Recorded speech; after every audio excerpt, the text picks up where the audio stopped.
Good morning, afternoon, and good evening, ladies and gentle people. We are back for game number 2 of MarineLorD versus Niroxs. Niroxs lost the first match down to his opponents in a French v French matchup. This time, we are now seeing French versus Russ. Russ being selected by MarineLorD. For a summary of what happened last game, we saw that Niroxs went for an early TC and was unable to hold against the aggression that was shown from his opponent.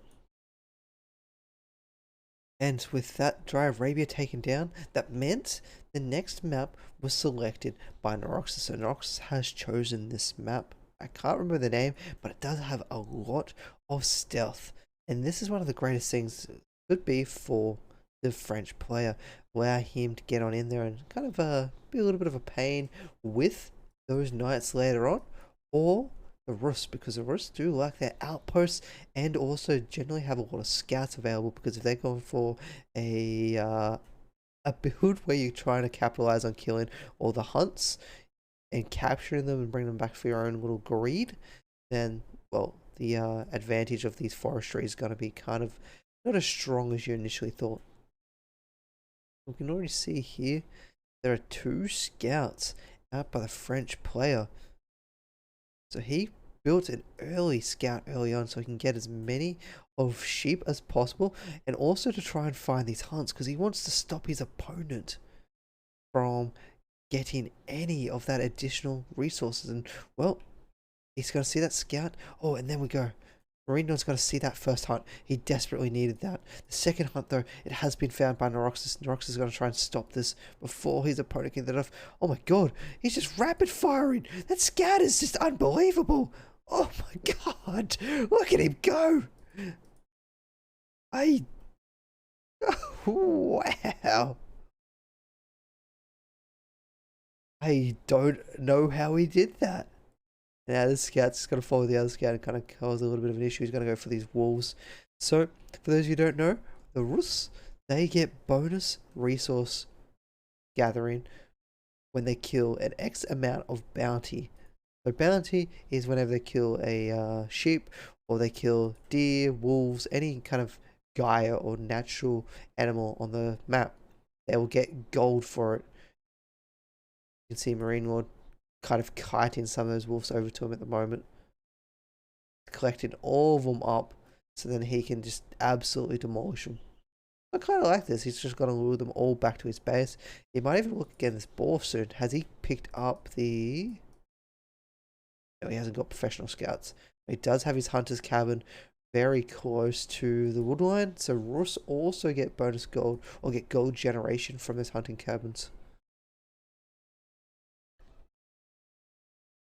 So MarineLorD still able to take a lot of this map presence at the moment with all these scouts, and he's brought them back home. So wolves unfortunately do not have food in them, but it will be gold that he's going to happily take. Yeah, so get your town center to do it, because they does a lot more damage than your lonely scout. Save taking on any damage onto your scout. So one that hasn't been spotted. Oh, actually, he has spotted that out. Oh, he's already killed them all.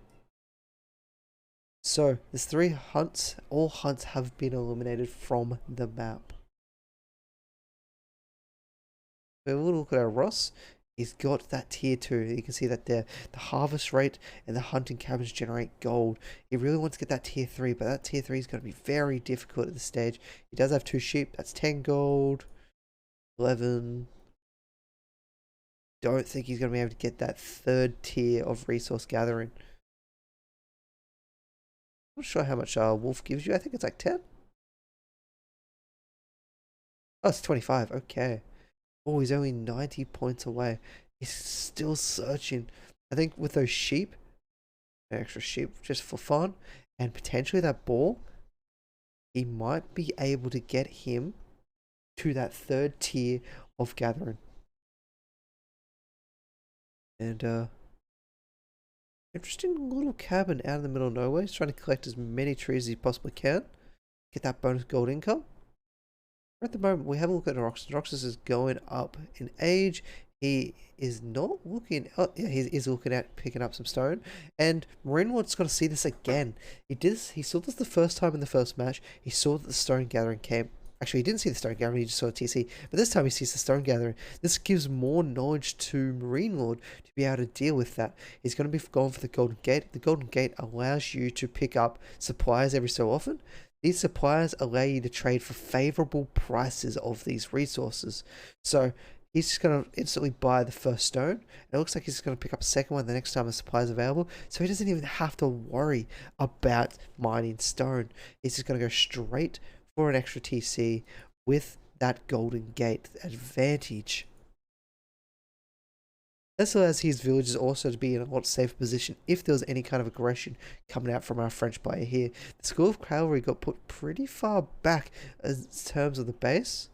Usually you might want to see that a little bit more forward, but you might keep that back just to keep some extra vision and also the spawns of those scouts if required. We're going to be seeing that Niroxs is also making sure to get rid of any extra wolves on the map so that the Rust player does not get his final tier 3 bonus. Have a look at our income. This wolf still putting up a huge fight down the bottom here. And scouts are going to be getting a little bit of information. At the front line, he's already got his knight out, taking on a few scouts from the Rust player MarineLorD. But now he's being kited in. It looks like he took his eye off just momentarily. It's going to take 30, 40 points of damage thanks to the TC. And now we're going to see that very, like, almost faster TC than the French player. Where is the TC? Doesn't look like Niroxs doesn't want to throw that down yet. He's decided to change his mind, which is a little bit strange. Or he hasn't picked up enough wood. And MarineLorD just says, well, I know you're going for a TC of your own, so I'm going to do it, but faster and better. As he now instantly onto that wood line, cleaning that one up, getting rid of his prepared for some of those outposts. Because remember, Rus, they get bonuses for their wood line thanks to outposts. I think it's like a 20%. Yeah, 20% more wood is returned. So each time one of these villagers come back, that is 15 wood per. So that's quite a favorable advantage there. And now, though, MarineLorD's going to have to deal with the pressure of Niroxs. Because Niroxs has got a couple of those knights. He's got a few scouts. They're going to be leading the way in a single horseman. So the barrage of different players here. And all instantly straight into that house. And he's trying to get this keep up. He does get it up. He needs this keep up because not all of them would have fit into that TC anyway. So, we lost a scout. We're almost about to lose a knight. Not necessarily a successful assault that Niroxs would have liked. MarineLorD, though, completely content with what went on. He's still got a lot of idle villages, though. He's got 10. Where's all these idle villages? Oh, they're just casually sitting outside. Unfortunately, they didn't return the work. There we go. He's found them. He's got them going again. The knights are not going to be able to find anything in this line. And I love this. He secured both sides of this wood line with TCs, towers, and that's going to hold off any pressure. And now he's just going barracks. He's like, okay, you want to go knights? I'm going to slam down my pikemen. And this kind of says that if he gets scared out by Niroxs, that he needs to start to kind of change the tech that he's working on. He'll need to go for some archers to be able to deal with that tech change from his opponent. So that is quite a few horsemen and knights. You will ideally like to see more knights. They're being complemented by horsemen. Horsemen really can't take the tower shots of the tower of these towers or the sea. I can't think of the name. TC. There we go. And now age 3 is already coming on down. MarineLorD is not afraid to rub in his economic advantage over his opponents. And look at all that wood that he's gathering. That is unbelievable. He's got 26 on wood at the moment. And now they're all gonna come on in. This pikemen are here. They're gonna start stabbing with their pointy sticks. How well can they do though? A few knights, a few horsemen. The TC's up. They're all in. And now this army, it has to retreat. It can't chase any further. It's gonna be looking to clean up some of these villages, which is good. Actually, that was a TC. It wasn't even. Why did it say it was an H3 landmark? I got lied to. He's gonna find himself a few kills, a few villages. So in the end, this is actually real successful for MarineLorD. Oh, sorry, real successful for Niroxs. But that is a third TC. MarineLorD's got no one on food at the moment, according to the game. Even though we can definitely see that he's got people on food. Now let's have a little Niroxs base. So that second TC is now operational. Niroxs has 46 economy against 41. So the raids that he was just able to pull off then, causing a little bit of chaos on his opponent, has now put him ahead economically. And oh, I love this. MarineLorD is just throwing hunting cabins all over the place. He's got 144 gold per minute at the moment. And that's just going to continue to skyrocket as he keeps throwing more and more hunting cabins everywhere. Not only will this give him a vision of the areas, but as long as these radiuses do not overlap building to building, they're still fully effective. Once a radius overlaps another building, they're no longer effective. So he's just trying to shove hunting cabins everywhere to get a passive income of gold so he can force the rest of his units to food and wood. And it kind of saves his little gold mines, because this map, you really need to find positioning to be able to get those large gold veins, because it is gold starved. So you even need to get markets up and running, or at least for the Ross, gets those hunting cabins. And well, Niroxs, as he sees this, he's like, oh, wait a second, there's a hunting cabin here. Now, the question is he going to pick up a scout so he can start looking around to try and see if his opponent's got more of them around? Or will he just think that's just a casual hunting cabin in the middle of nowhere? But I love this. This is a really aggressive play coming out from MarineLorD. MarineLorD's now got with that third TC's pumping him out, and his economy is almost caught back up to his opponent. And he's now out, ready for those pikemen. As I mentioned before, you need to see that tech switch. As soon as you start seeing your opponent get those barracks down, get some of those archers in and prepared. And, well, they're going to see this. They'll start charging in. The archers aren't there yet. They need to help out. They need to help do some damage. They're starting to pick them off. But a lot of damage was already done thanks to those pikemen, and no losses there for the pikemen. You cannot lead in with that army. I'm still surprised we're still seeing more horsemen being produced. You really need to get those knights out. There we go. We are seeing those knights coming out. The chivalry upgrade has been created as well, which allows these knights to get healed. Look at this villager, lone villager going around creating all these hunting cabins. The knights are now coming in from the top side of this base. They're going to try and find themselves one. They're not going to be able to get anything. They quickly retreat into the safety of their TC. The archery ranges are now coming on up. He wants to complement or supplement his pikemen or spearmen. I keep saying pikemen. He's trying to supplement his spearmen with some archers to be able to deal with his opponent here. Do we have... what are our upgrades looking like? Blacksmith. We have one melee armor getting prepared upon, because you are up against a lot of those cavalry archers, and then you might see that ranged upgrade very shortly, because he knows that his opponent's going to be tech switching, get some of these archers. And look at it, that's so many archers. If you need to queue up this many archers, you need to be able to get down an archery range to help that one out. So huge tech switch coming from there. The knights coming back on in. They're going to be able to find themselves one, two, still hunting for more, almost get a third. Can't get any more.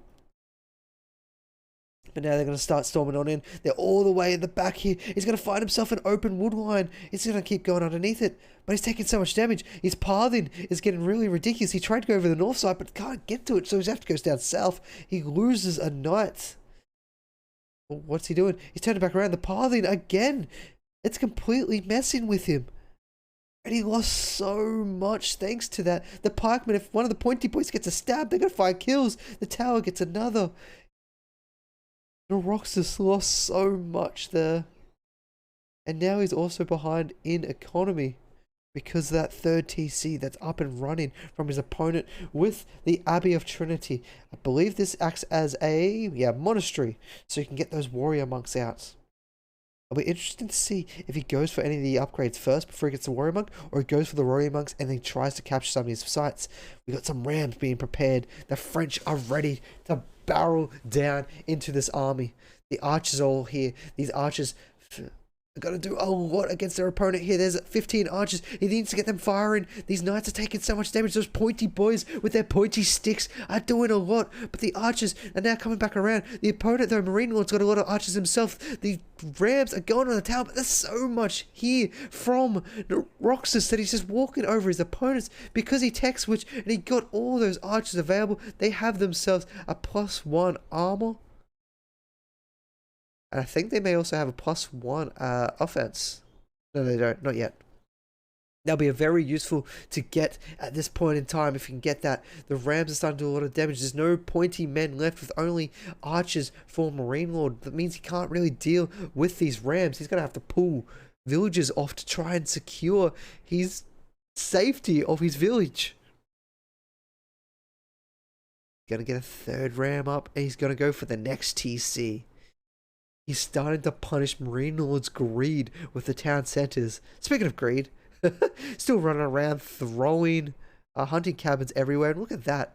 He's got so much passive gold income coming on in. He's going to start retreating. The archer's going to work. But there's so many knights here. They're just going to start charging down. He doesn't care if there's spearmen here. He's going to start pushing on in. This could be it. This could be done and dusted. This could be Niroxs taking game number 2 in this best of 3 as he's doing so much damage. The villagers are now being pulled off. They're trying to find what they can. They're starting to pull. They're doing a bit of damage. But there's 3 rams here that's continuing chasing down. So much economy damage being done by Niroxs. Niroxs is still getting a lot down onto the side here.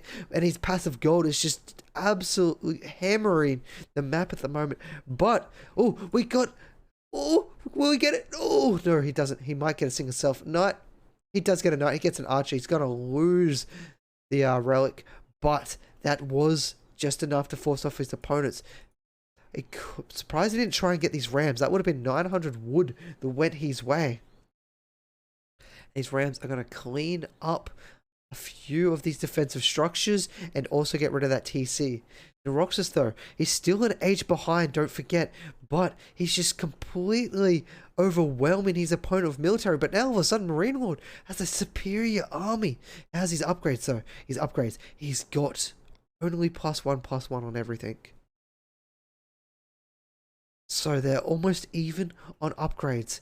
But the army advantage for MarineLorD, he doesn't know where his opponent is. It's really scary walking through this map. He's going to see a few of these in the forest. Oh, he thought about charging on in. And now the economy, it is 61 to 63. It's been equalized from Niroxs, but he's got that extra TC to be able to keep pumping. And now here the engagement comes on in. The pikemen are going straight towards the archers now. But the pikemen are also microed back to stop the knights. The knight's going to have to retreat. But the archers have done real well work on those pikemen. Another knight comes on out. It's taken a lot of damage from these pikemen. These archers haven't been able to clean it up before the knight comes on out.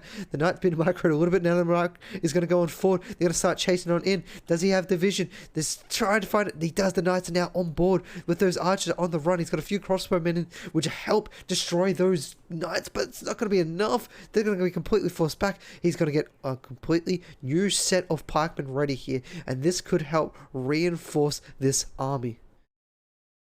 They're both going to back off. There's a single knight up in the background. He's going to be looking for kills. He's going to find himself a kill very shortly. Oh, he doesn't even get one. But it does cause a lot of idle time on these farms. Niroxs is still an age behind. He's got no gold income at the moment. His vein just went down. He's going to be searching for the next vein. He's going to go up north. And this is where the strategy of MarineLorD is paying off. He's just got so much, 607 passive gold income at the moment, thanks to those huts. And they're around the side of the map, which means most likely Niroxs isn't going to go scout these. And what's he planning here? He's got a few of these villagers coming on in. Might have been a little bit of a miss micro there. They accidentally got called into action. Quickly retreat out of there. So now, MarineLorD is on the hunt. He finds himself another relic. And that's going to put a third relic into his base. The amount of passive income is ridiculous. He also got a sneaky TC off to the side where he can just get a bit of the hunt, a bit of the food, and then eventually some wood. So with the roost hunting cabins, even if you destroy the trees around your hunting cabin, you will still get the passive gold as if those trees were there initially. 300 gold per minute, 747 gold. Look at the opponent though, he has to continue to mine and find this gold. He might be coming on down very shortly to try and get some gold down here. He's got to start splitting his army up. Still at age 2 here. If MarineLorD can get maybe a siege or 2 out, you can see it. There it goes. He's got that mango queued on up. That mango could be disastrous. Niroxs suspects that there might already be a mango on field, so he's already planning ahead for it. So he's going to be going for it. He's going to be fighting for this, and he's going in deep. He's going to have to stop this down before MarineLorD can continue to consolidate this advantage he's got. And just look at that food. The income per minute is just disgusting. 1,600 food per minute at the moment. Niroxs needs to find something here. He needs to be able to kill his opponent. But now the mango, it's set up, it goes, it's downtown, so much damage done. He relocates, he sets it up again, and he's fighting. But there's just so much damage coming out from MarineLorD. MarineLorD that was initially on the back foot is now turning things back around. Another great volley picking off 3, and now MarineLorD is starting to walk over his opponent. This could be it for Niroxs. Niroxs doesn't have any army back at base, and that's the GG. You'll be seeing MarineLorD move on into the finals of the Open qualifiers. Oh man, MarineLorD able to hold on against that French aggression and greed of those hunting cabins, able to keep him with the gold advantage, rolling on in, defending just long enough to be able to keep his hopes alive. So he takes this best of 3 in a 2-0 fashion. So congratulations to MarineLorD.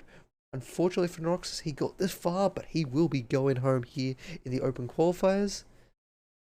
And that is our best of 3. So let's see, and hopefully we can get into MarineLorD's match next and continue casting our way through this Genesis tournament.